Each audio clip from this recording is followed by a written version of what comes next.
Okay, we are going to talk about the Shroud of Turin. That is the whole shroud up there on the upper right. I believe that it is indeed the burial shroud of Jesus Christ. This would be my belief. So let's hear that come through. It is the image of a naked man who's been terribly beaten and pierced through the hands, the feet, and the side. Now, as a Christian, I don't really have the Shroud of Turin for me to have faith that Jesus rose from the dead, because there's other evidence for that. However, I am greatly encouraged. And also, we do live in a wicked world that loves to tell us that people don't come back from the dead. Jesus was just a good guy. He was not God. And I believe that this is some powerful evidence that shows the opposite. So I am very encouraged by the Shroud, and again, I hope you will be as well. When I studied the Shroud over the past, several years, I sort of was looking at it and then not reading about it, and then I try to keep up with it. Time goes by, but I'm reminded of Thomas. What did Thomas want? He wanted to see. He wanted to touch. He wanted to see the wounds. He wanted to see Christ again. And Jesus did show himself to Thomas, so he could have that confidence. And so I feel a little bit like Thomas in a roundabout sort of way, because I also want to see the evidence. Now, if the Shroud is not real, I wanted to know why. If it's not real, I wanted to know why. If it is real, I want to know why it is. Why is it a real Shroud that covered Christ's body? Well, I think I'm hopefully going to be able to show you that. Here on the left, we have the medieval artwork. This is from either the late 1500s. I don't know exactly when it was painted, but either the late 1500s or early 1600s. And obviously, you can see the Shroud here in the painting, the Christ being wrapped in a cloth on the ground here. But one thing you'll notice, and this is true of any photography or artwork, the light for the painting is coming from above. So you have shadows under Christ's body, you have shadows at the top of this section of the Shroud, you have shadows here, you have shadows coming off the ladder. And we're going to talk about that, shadowing and light, concerning the Shroud in a few minutes. But we've got lots of information to go over, because the Shroud itself, the study of it, has to do with a lot of different types of information, a lot of evidence, the forensic evidence, the image itself. Of course, we'll have scripture that will go through, ancient artwork, coin images thought to be on the Shroud. The big one is the dating of the Shroud. Some of you might remember in 1988, supposedly the Shroud was found to be, by carbon-14 dating, to be from the Middle Ages, somewhere in the 1300s. I'll talk about that. It's pollen evidence, and there's obviously the wounds, and there's also a little bit of mineralogy having to do with the Shroud as well. Now, most of you know the story, right? In John chapter 19, Pilate had Jesus flogged. What that is take a flagrum like this one here. It is thought that this one is a nice example of what was used on the man of the Shroud. On the Shroud, there are 120 flagrum wounds. This is a flagrum. You can see a picture of it over here if you want to take a closer look at it. There are 3 strands on the flagrum. Typically, when you get flogged, it's 40 times. 3 times 40 is 120, and apparently there are 120 of these wounds on the Shroud. It is thought that, just as in the artwork here, there were 2 Roman soldiers beating Christ, one on each side. So some of them were angled this way, some of them were angled in the opposite way. The soldiers also twisted together a crown of thorns and set it on his head. And they would mock him, and they would strike him. They gave him a little staff. They would take it from him, and they would hit him in the head with that. and there are wounds from that on the shroud. Again, you'll know this information, but I want to go over some of the particulars here.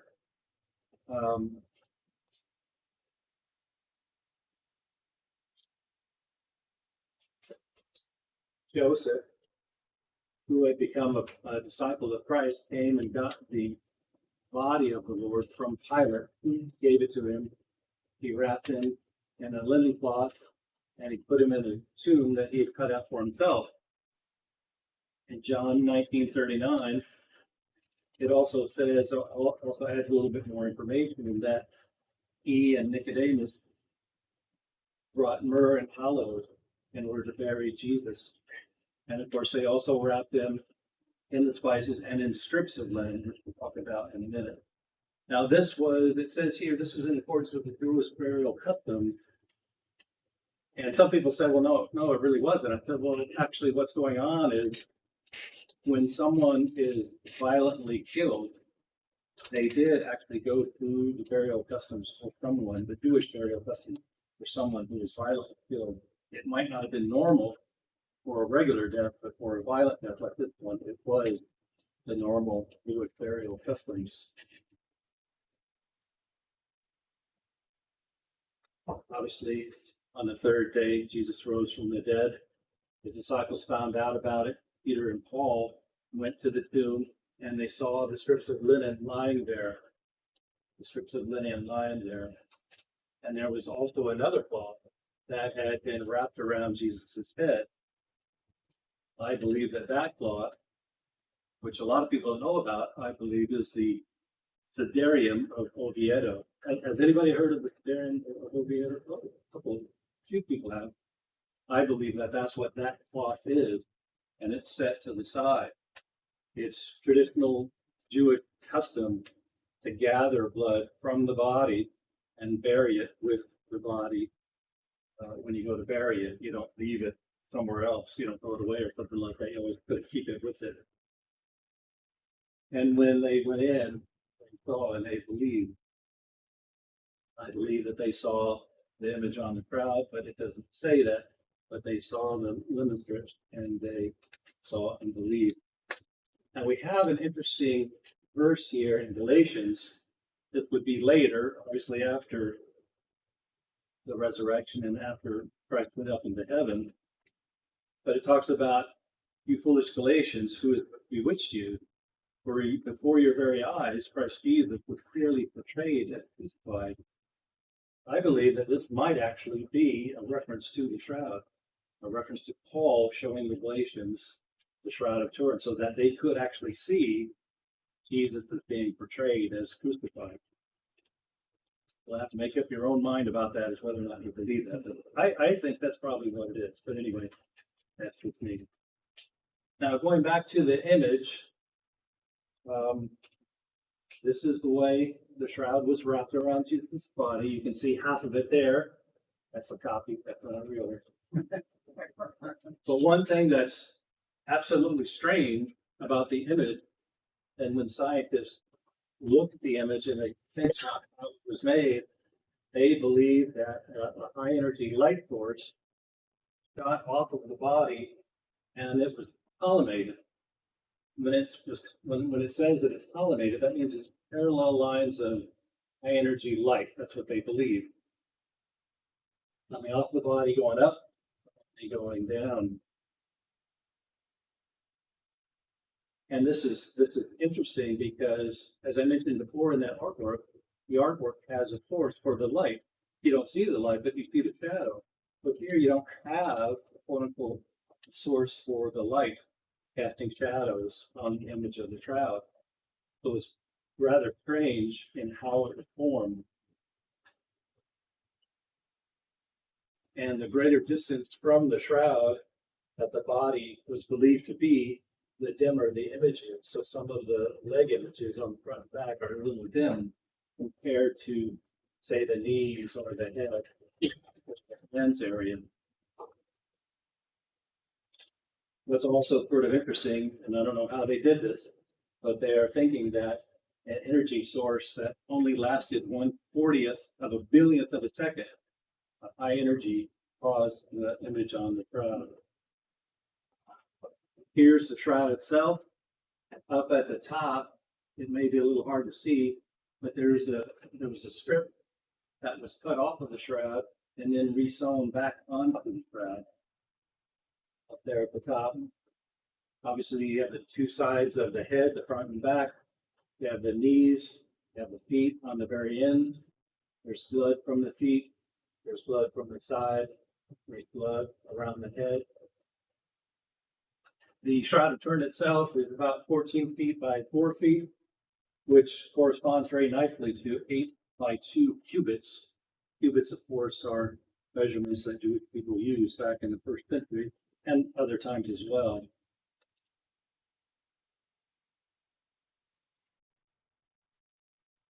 There are no paints or dyes or powders that were used to make the image on the shroud. The image itself is made up of, here you have a thread, the very tiny bit of the top of the thread where the image is, either one tiny thread or 2 threads deep.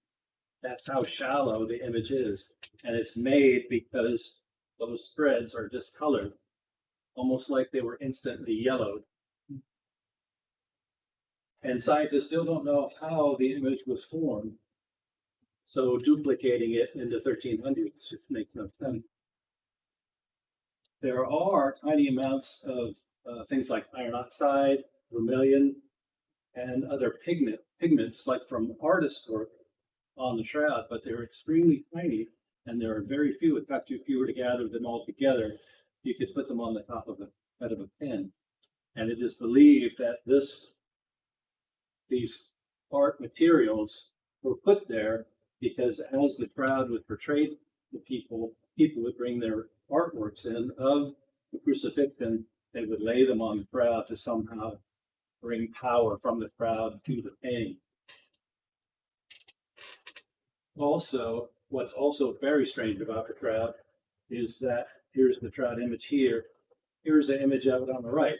The image on the shroud is actually negative. So secondopia in the 1800s, photography was invented in the 1800s. In the late 1800s, secondopia took a picture of the shroud, and he ended up, and that was back when you had larger cameras, and the negative was actually a fairly big piece of glass. He pulled out the negative, he developed the negative of the shroud, of the face of the shroud, and he ends up getting a positive that you see here. So a negative of a negative is the positive. Who in the Middle Ages would know to do that? Well, they wouldn't.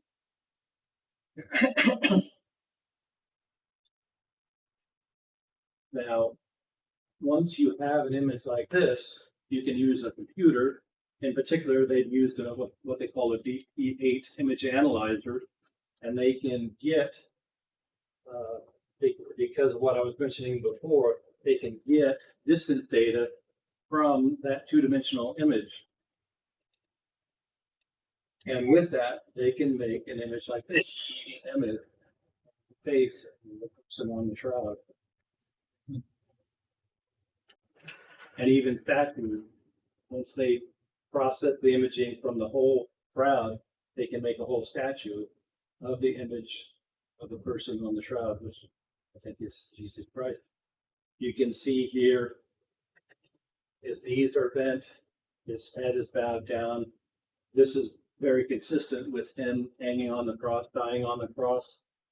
When they folded his hands over, the Joseph and Nicodemus probably had to sort of wrestle him because he was probably in rigor mortis. They probably had to sort of really push them down to get them in this position here. Otherwise, you can see he's in full rigor mortis. Is this statue in a museum somewhere, or? I don't know. It's probably in a church in Europe somewhere, maybe even in Turin. I don't know. That's a good question. I don't know of any of these kinds of statues being in America, though. There might be, but I don't know of any. But here you can see the front and the back. You have head wounds. You have multiple lacerations from the flagrum, from the soldiers whipping him. You have a large wound on the side, and you have blood from the feet. One thing I want to mention is that there's no image. When there's blood on the crowd, there's no image below that, which helps us understand that the person in the shroud that was put there bled onto the crowd, and then later the image was made to the crowd, and the blood kept that image from being made underneath the blood. I don't know if that makes sense. Would, in my opinion, would be inconsistent with what a forger would do. They would put the image there first, and then they would sprinkle the blood there.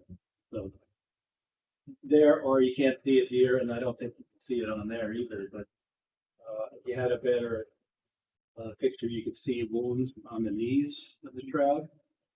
We're going to talk about the wound on the feet a little bit later. But one thing to notice is over here, during the 1500s, the shroud was in a church and it burned, and it was in a silver box. Some of that silver melted and it burnt through the shroud cloth, and you can see sort of an L-shaped patterns of the drips that burnt through. We'll mention that a little bit later. Now, Christ, when he was led to Golgotha, he was forced to carry his cross with him. Now, we don't know exactly sure. I think it was probably a crossbeam. He probably carried the crossbeam, but it is thought that the laceration from the beating began to get smeared because the cross was on his shoulder here in this area, possibly a little bit over here, and switching it back and forth.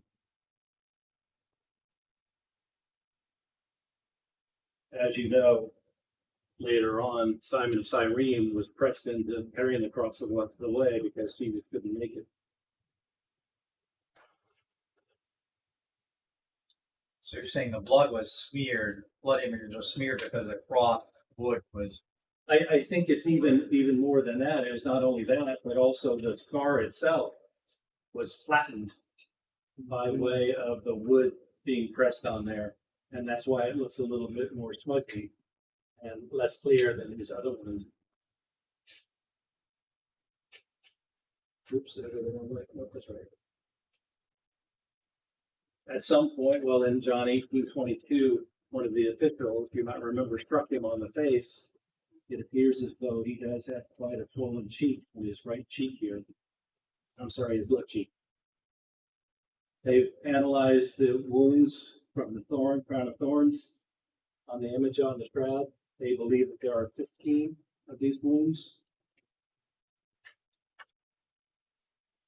Now, in all honesty, he probably had more of a cap of thorns, not like a wreath of thorns like you usually see in the artwork.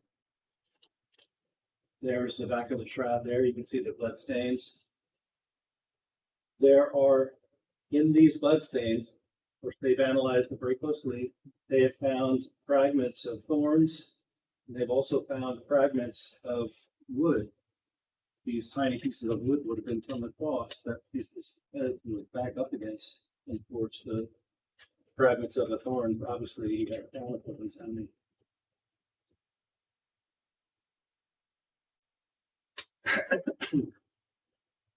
When they came to our Lord, they found that he was already dead, and instead of breaking his legs, one of the soldiers pierced him in the side with a spear, or a lance, causing this wound here.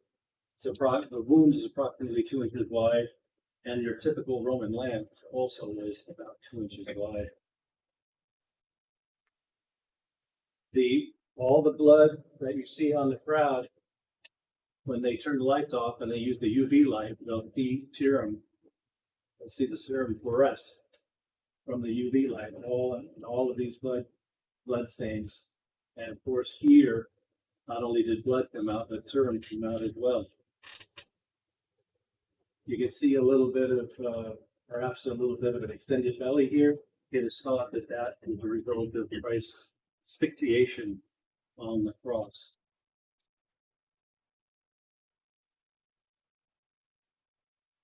Here, you see the wound from the wrist of the man on the cross. In artwork, having to do with Jesus' crucifixion. Usually they'll have the nails in the palm. Well, there was Dr. Pierre Barbet. He conducted experiments on cadavers where he would nail them through the palm. And when he lifted them up, they would fall because the palm wasn't strong enough. But when they took the nail and put them right in about through here, through they call it the desktop space, the nail could go in there and they could lift it up and then it would hold his body, or the cadaver's body, onto the cross. Another thing you might notice here also is there are no thumbs. When you nail a nail in there, it goes through the median nerve. Apparently it's very painful, but it brings the thumbs in. And that is why you don't see the thumbs here in the image of the cross.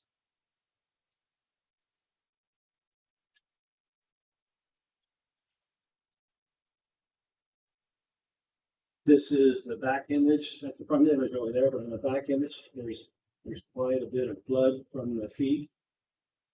It is believed that more than likely, when Jesus was put on the cross, his feet were nailed through the ankles on the side. So I'll show a picture of that in a minute from another guy.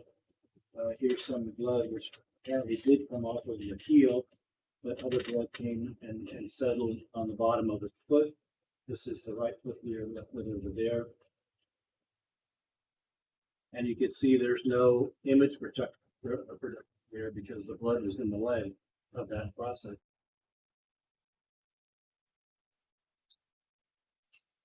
Guy by the name of Johannan, evidence from his crucifixion, which you can see up there in the upper right, shows that he was nailed to the cross by his ankles.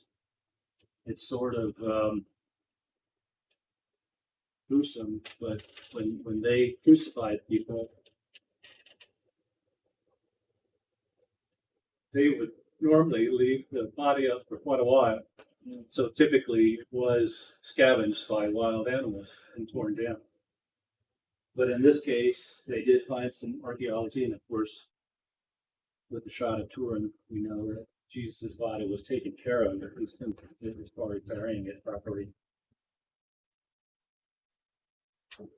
This is an image of the front of the shroud, same as over there, but the blood work is accentuated so we can see it better. The blood was tested.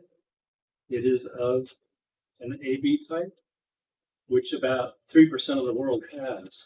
Now, amongst Jewish people, it's more like 18% that have AB blood type. Also, the DNA is analyzed, and it contains XY chromosomes, which of course is male chromosomes. The blood flows, you can see some of them here on the arms, are consistent with what you would expect from someone hanging on the cross, running from the wrist down the arms. The wound on the side, it runs down vertically as if he's on the cross, but when they lay him in the tomb, some of that blood wraps around and goes through to the back. And I'll show it here, that it's on the other picture. Yeah. It's all proud.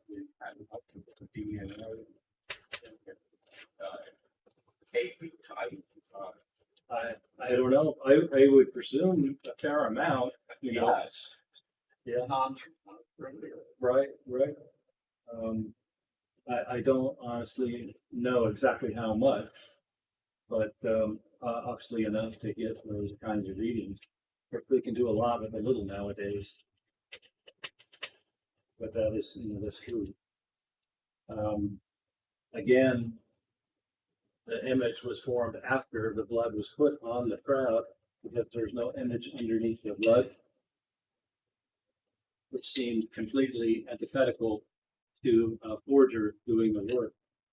The thing that's interesting about the blood of the shroud is that it has what's called bilirubin in it. Bilirubin is a yellowish pigment that is created when the red blood cells break down during high levels of stress for someone who's being crucified. it's going to go through a high level of stress. So it makes sense that there is bilirubin in the blood here. Here is a picture of the Sudarium of Oviedo on the upper right there. Here's a sketch of the man on the shroud, or the face of the man on the shroud.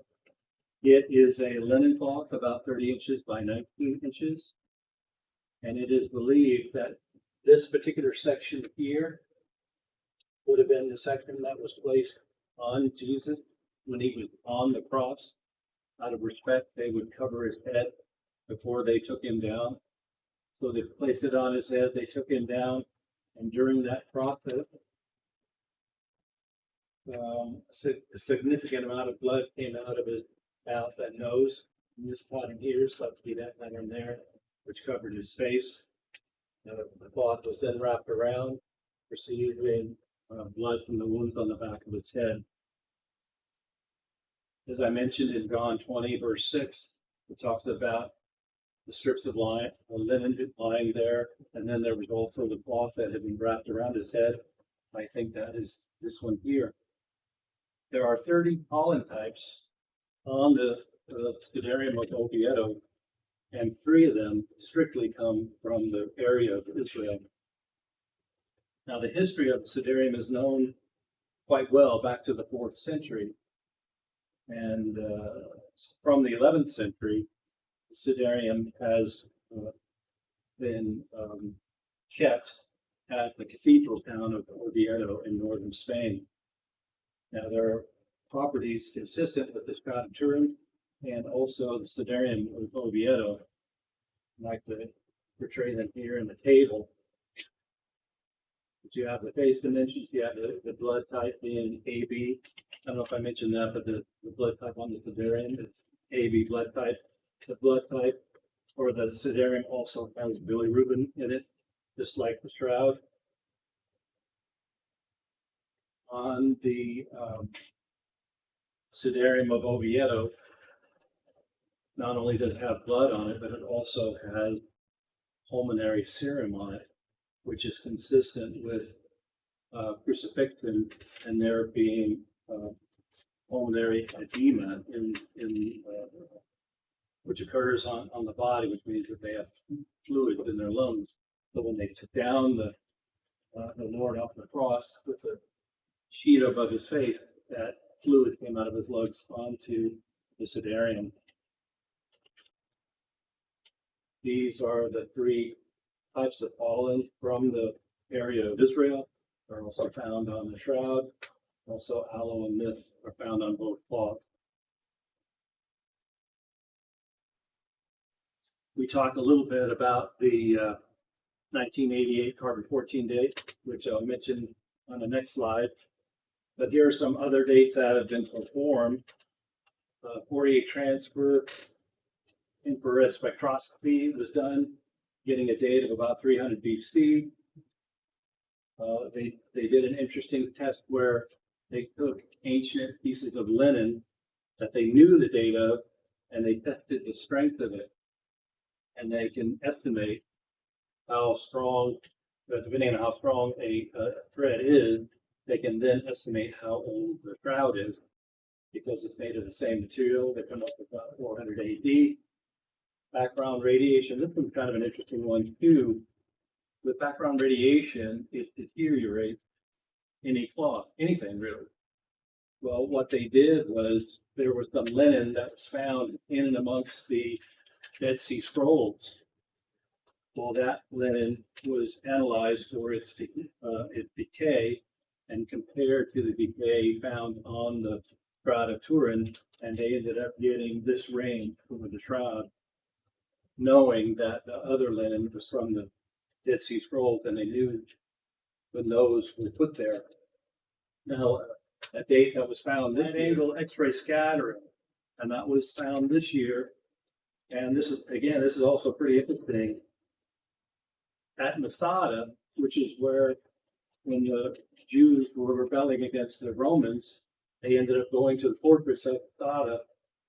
I don't remember exactly what happened. I don't know if they killed themselves or if they were all destroyed. Did they kill themselves? They killed themselves. Okay. Well, they found a sample of linen there. And of course, they know the date when they went up there and were besieged. Well, they compared that with the crowd. They shoot X-rays into that linen, and they would get a frequency pattern from it. And they did the same thing with the shroud linen, and they got a frequency pattern of that. They compared the two, and they were very similar. Hence, helping us understand once again that the shroud is from the first century. Here it has it about 55 to 74 AD. Again, I don't know what happened to my chart. Sorry about that. But going back to the carbon-14 date, when they were doing testing on the shroud back in the 70s, they would either shine a light on the shroud at a certain frequency, or they would use a filter to look at the light coming off of the shroud.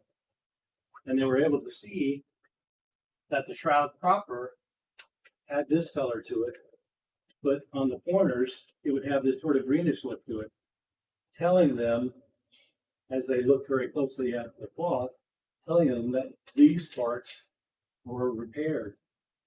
And when they went and got a carbon-14 date, it was done a bit surreptitiously. All the scientists told to leave.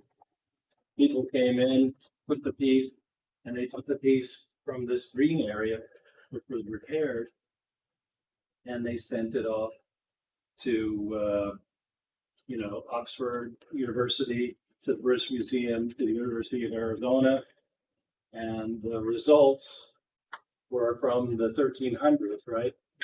Well, people then went to know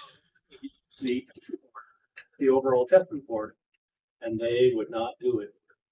These universities, the museum, they got donations from an unknown source, and they ended up keeping the test reports to themselves.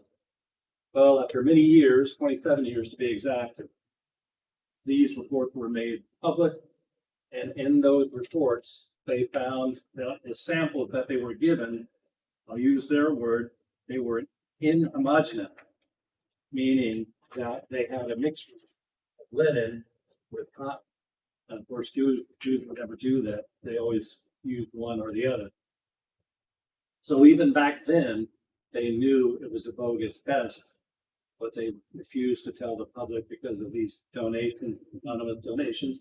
I have a theory about that. We can talk about that later, but anyway, it's kind of sad, but in the end, we know that the shroud is from the first century, and the carbon-14 date is bunk. Some of this, the history of this page is theoretical because it talks about the cloth of Edessa, thought to be the Shroud of Turin. Of course, Peter and John, around 33 AD, found the shroud. It's believed in the tomb.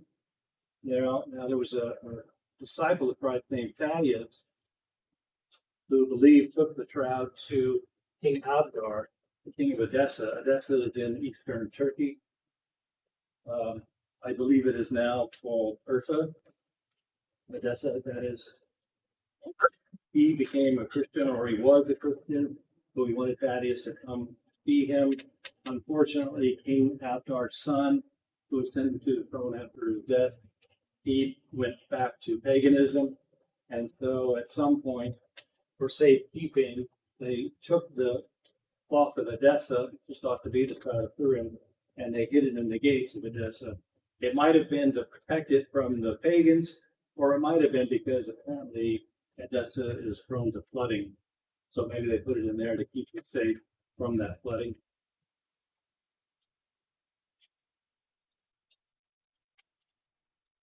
Later on, the walls of Edessa are repaired, and the cloth is found again. They were repairing the walls because the Persians were getting ready to invade them. So the cloth of Edessa comes to light again. Second, I'll show you a picture of the cloth of Edessa. Later on, the cloth was sent over to Constantinople, and during the Crusades, when they went through that area, they took a lot of artifacts with them back to Europe. It is thought that the cloth itself, the cloth of Edessa, spent some time in Athens and then back up. It ends up back in Lyre, France. I mentioned before the shroud got damaged in the 1500s in Chambéry, France. It moved to Turin, Italy, where it exists today.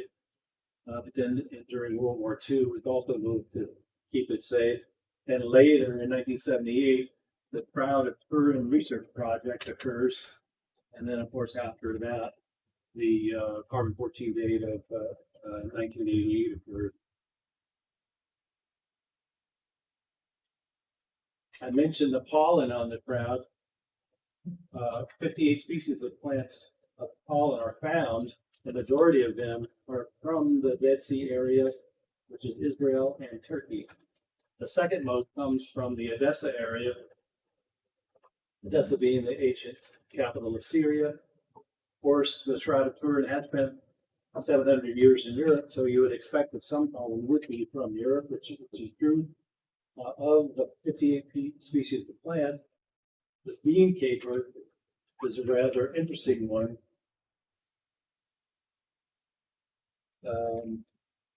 Which I'll talk about in more detail in a second. But the Bundalia is also found on the shroud, and a thing called the Cistus criticus, which is also a rock rose.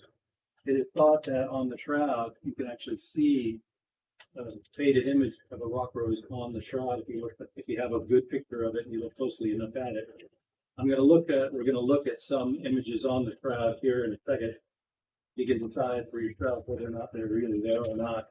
It is also thought that the Bundalia, which does have thorns on it, it might have been the plant that was used for Christ's crown of thorns. But here, it's a picture of the bean caper. Here's where it lives indigenously. You can see it does come up very close to Jerusalem there. It has its petiole, it has its leaflets. Here's a flower here on the shroud itself. People claim that you can see the leaflet, the petiole here, there and there, flower over there as well. This is only a few of the images that people see on the shroud. There's others, and you guys can do your own research, but I could go on, and I don't want to do that. I got other stuff to cover. But anyway, as I mentioned before, when Jesus was taking the cross, either the cross beam or the whole cross, to Golgotha, he stumbled and fell, meaning, and that's where he got the wounds on his knees from. And that's why the man of the crowd had those wounds on his knees. With that in mind, they took samples, and it's also thought that not only did it fall through his knees, but sometimes he fell through his face. So they took samples from the face, from the knees, and from the feet of the crowd, and they found that some of the dirt particles on those areas are an interesting form of travertine aragonite, which is a rare form of calcite, which is also found near the Damascus Gate. The Damascus Gate is the closest gate to Golgotha in Jerusalem. Very interesting. On the Shroud of Turin, there appears to be 2 coins, one over each eye of the Lord Jesus Christ. Professor Phyllis from Loyola University believes to have found a lepton, or a widow's mite, with a curved staff found over the right eye. Now, it is Jewish custom to put coins over the eyes to counter the effects of rigor mortis. Robert Harlech also analyzed the digital images of the shroud and found coins on the shroud as well. And he wrote a paper on it. These are the pictures from that. And you can tell for yourself whether or not you believe Professor Loyola and Mr. Herlick are on the right track. It's very interesting because on the shroud, on the image of the shroud, they believe that they found UCAI on the shroud, the letters. However, when you go look at the coins, UKAI is on the coins. However, after searching through the museums, they did find coins, or at least one coin, with UCAI on it. And this coin minting error was only minted in 29 AD by Pontius Pilate. This is amazing evidence for the shroud being legitimate, because this dates the shroud right down to the 1st century, right very close to the crucifixion of Jesus Christ. So this is very positive if these coin images are truly on the shroud. I think they are. You can make up your own mind. The UCAI or the UKAI is thought to be part of the Greek phrase for Tiberius Caesar. Now, over the left eye, it's actually on the eyebrow a little bit, but over the left eyebrow is thought to be a lepton coin, or a Julia lepton. You can see the coin on the right and the image on the left. You have to flip the coin onto the image because it's flipped over, and you can see the handle. This is a ladle. It's called a simpulum, but a libation label. And you can see how the handle's on the right on the coin, but you have to flip it over for the image on the shroud, and the ladle is on, or the handle for the ladle is on the left, bowl on the bottom. 2 professors from the University of Turin believe that they have found this, and they also believe that they can find on the image of the shroud, once they analyze the 3D images from the shroud carefully, they believe that they can find the phrase in Greek of Tiberius Caesar. Here you can see how I believe, anyway, or the investigators believe, that the image of Odessa from the Odessa cloth, which is thought to be the Shroud of Turin, folded up in a box, it affected ancient artwork. Here is a piece of artwork with a face that looks similar to the face on the shroud. And here's a piece of artwork from the 3rd century of Jesus, the Good Shepherd, and yet he's beardless, and this one's younger, and the image is rather different than the later one. The cloth of Odessa was shown to people, and I believe it did change the images of the face of artists through that period of time. I'm going to show you something on the next slide. But then the photograph shown later to the public in the 10th century, and here in the 12th century, on what's called the Cray Codex, created in 1192, you can see more of the crowd being filmed, and we'll talk about that a little bit on another slide. But here you see the cloth of Odessa.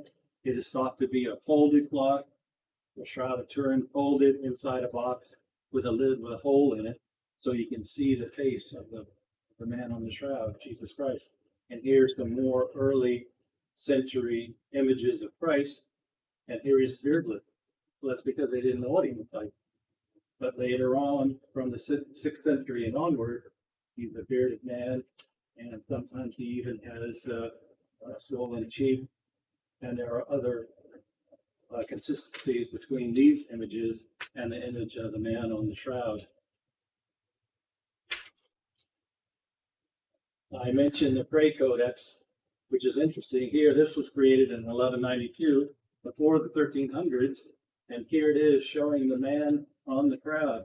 And you'll see here, his thumbs are pulled in on the man of the crowd, and Jesus Christ here in the image. If you take a look at this section more closely, you see the herringbone weave of the shroud, and you also see the L-shaped figure of the holes in the shroud. So even using this piece of artwork, you can see that the shroud was around even in the 12th century, 1192, for that artist to use it in his artwork. I only have one slide on this, but I've reviewed and looked at, watched videos of people trying to imitate the image of the shroud. Sometimes they would use technology from the 1500s. In this case, on the left, especially, they're using modern technology, but any of the methods that they used from the 1300s using their technology, none of them look like the image on the shroud. So I'm not going to waste your time on it, but here you have an X-ray, which kind of looks like the image on the shroud, but it isn't the image on the shroud because it's not on cloth. Here, Dr. Ikeda had someone swallow some weak radioactive substance, and he took a picture of him with a gamma camera, and they put it through what they call a VP8 three-dimensionality software program to try and get three-dimensionality out of it. And some of parts of it kind of look like the shroud, but up here you can actually see some internal organs. So in the end, and this is all the sort of here, so in the end, it doesn't look like the shroud, even though he's using modern technology. So once again, it shows that we can only come close. We still can't replicate the image on the shroud. Well, we went through a lot of evidence. We went around the horn, if you will. We went through the ancient artwork. We went through the scriptures. We went through the image itself. I mean, some of them, the dating, I think, is crystal clear now than it is from the first century. The pollen evidence to me is very, very compelling. Some of it coming from only that area, from pollen from plants only from that area. The mineralogy I thought was very interesting. The dust coming from the Damascus Gate, which is very close to the Golgotha. Of course, the forensic evidence being consistent with Scripture, and then the ancient artwork being affected by the image of the shroud, coin image. But and then also the Sidarium of Oviedo, which is, it's very interesting. How can that be? They have the same blood type. They have the same edema qualities in the blood. They have the same pollen, or at least the three that are from the area of Israel. So I don't see how, in my mind, I don't see how it cannot be the shroud that actually did cover the Lord's body during the resurrection. How do doubters explain that the Sidarium of Oviedo have all the similarity? They say the same forger in both, or I don't know. I didn't hear any people trying to criticize the Sidarium of Oviedo. Some people do try and criticize the shroud. In fact, one element of the shroud is that his hair comes down on the sides, like because of gravity. You know, those girls' hair here fall down to the side. If Jesus was laying down, why does it fall down to the side? It sort of fall down backwards. And I don't know. I don't know why that is. Other people criticize the shroud that his arms are too long. However, apparently, at least with his right arm, his right shoulder is slightly dislocated and his right elbow is dislocated. That might play into one arm being a little longer than it should be. But those are the only two criticisms of the ark that, or the shroud, that I can remember. but even on the hair, like when they bury people today, they may have moved his hair. Oh, sure. To be better positioned. Right? Exactly. So he looked the way he did in life. Yeah, Maybe exactly. Yeah. put something there, put something in it. Pardon me? It could have been matted from the blood that was quickly. Yep. Yep. Yeah, so we don't really know, and that criticism is a little weak, in my opinion, it's weak. But anyway, I want to thank you guys for coming out. But I kind of want to give a shout out to Thomas. I mean, I feel like I'm kind of like Thomas because I want to see, I want to know. I wanted to know whether or not the shroud is true or not. If it's not true, I want to know why. If it is true, I want to know why it's true. So I kind of have a feeling there, camaraderie with Thomas. Maybe we could call him Science Thomas, Forensic Science Thomas from now on, instead of Doubting Thomas. One thing to remember about what was going on is before Jesus was crucified and later ascended into heaven, Jesus did say, "Hey guys, there's going to be false Christ coming after me, so you got to be watching for that." So was Thomas thinking about that? I don't know, but if Thomas were alive today, I bet he'd want to know the evidence, just like I think a lot of us want to know. Yes. Yeah. Sorry, I was later. But I just saw an article with every time they did where there was another recent study on the Shroud of Turin, just like within the last month. Oh, that might have been the wide angle X-ray scatter dating. I did go over that. I did go over that. That doesn't sound. That wasn't it? Like what it was. Oh. No. Yeah, it was a little bit. Yeah. What was Yes. their conclusion? Were they saying it was real? It was legitimate. They were saying that there wasn't hard to come up with any other conclusion. Other They than all confirmed the other. sure. Yeah. Said before that Bible says that he was beaten that you couldn't recognize. So I don't think the Bible says that. I mean, the Bible does imply that he was beaten, and his beard was plucked out. Oh, that's another critique. Some people say, "Oh, wait a minute, the guy in the crowd does have his beard." Well, if you pluck up my beard, well, when it's longer, or Josh's beard, maybe we can have an experiment afterward. But if you pluck on it, you're not going to take the whole thing off. You'll just take parts of it off. And I've had someone pull my beard, and it is painful. So I feel for the Lord Jesus Christ. But I believe that the Bible can say he had his beard plucked out, and yet there be some left that on the image of the shroud. But I think the Shroud of Turin, I think Protestant churches need to use it. I mean, every once in a while, when I'm speaking to someone about the Lord, about the Bible, about science in the Bible, I will bring up the Shroud of Turin because I think it is. I think it's the real deal, and the evidence points to it being true.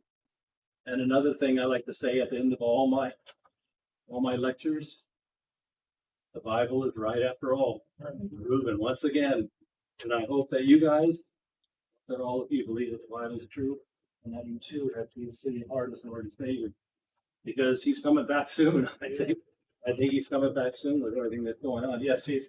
For people who think it was forged, who do they say would have been this forger that had this super abilities? I think I'd actually heard maybe Michelangelo did it, but I might be going on old memory.